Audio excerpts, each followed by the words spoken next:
My name is Maria, and I'm one of PDYN's collaborators. I've been asked to share about Chapter 6 of the Christus Vivit. Chapter 6 is about young people with roots.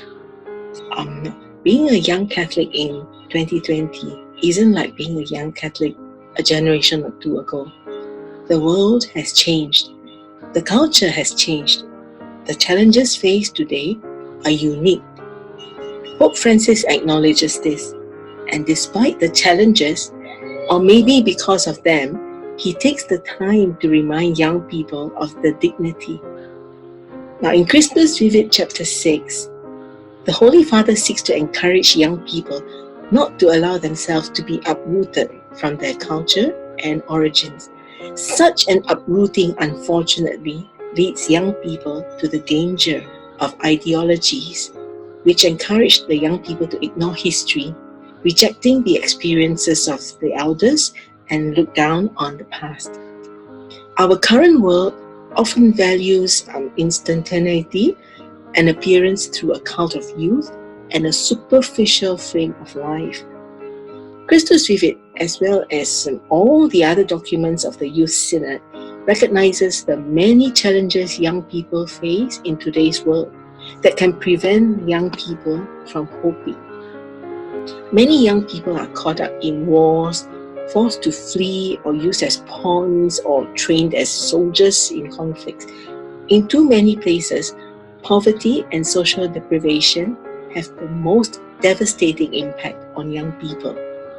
Even in developed countries, there are many challenges for young people, including the challenges inherent in the new digital environment and the dangers of excessive consumption and hyper-commercialization. The hope of youth that is needed to face many of these challenges, but also a sense of where we have come from, our rootedness in our culture and history. This rootedness can help us to avoid some of the dangers of our time. Pope Francis reminds young people how important it is for them to maintain a relationship with the elderly so that we can benefit from their experience. He wants to give the young the freedom to think, the freedom to dream, to live in the present, but he is also anxious of the risks this brings. He uses the analogy of the young and beautiful tree with branches reaching to the sky that seem to be a song of hope.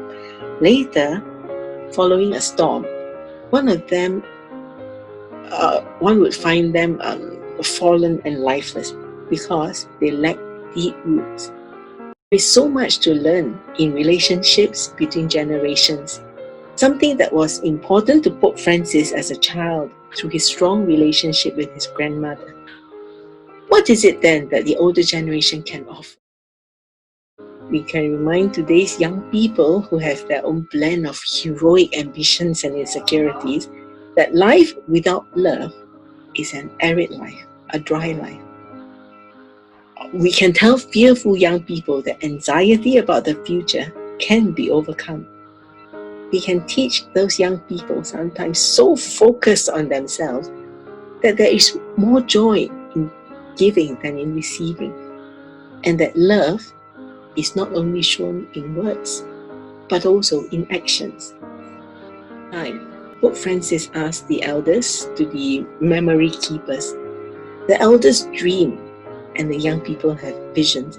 And if the two complement each other in a good way, if the meeting between generations is fruitful, if we journey together, young and old, we can be firmly rooted in the present, and from here, revisit the past and look to the future. To revisit the past in order to learn from history and heal wounds that at times still trouble us.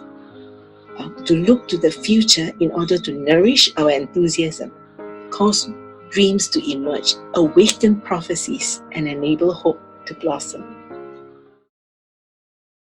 It's a major challenge of today's church and society, so that we may seek together a better world under the ever-new impetus of the Holy Spirit.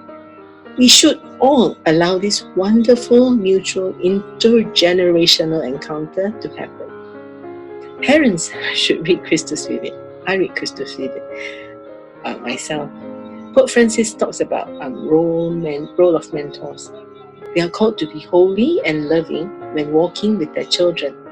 Parents need the self-awareness and humility to walk beside the young they accompany, not in front or behind them.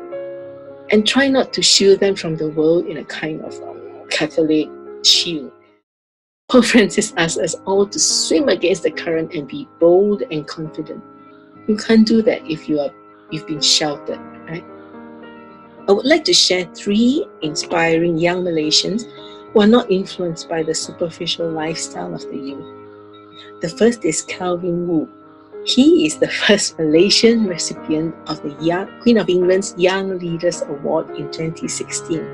At that time, he was just 21 years old. He was recognized by the Queen for his commendable role in boosting social development in Malaysia with his work in improving the access of education and fighting poverty. Some challenges he faced along the way were self-doubt, lack of confidence, and age discrimination. He mentions that age shouldn't define or limit. He stays grounded by staying relevant to those who need his help. He still talks to his teachers. He says that he believes this is very important because there's no point in all these achievements if they make him forget what his true purpose is.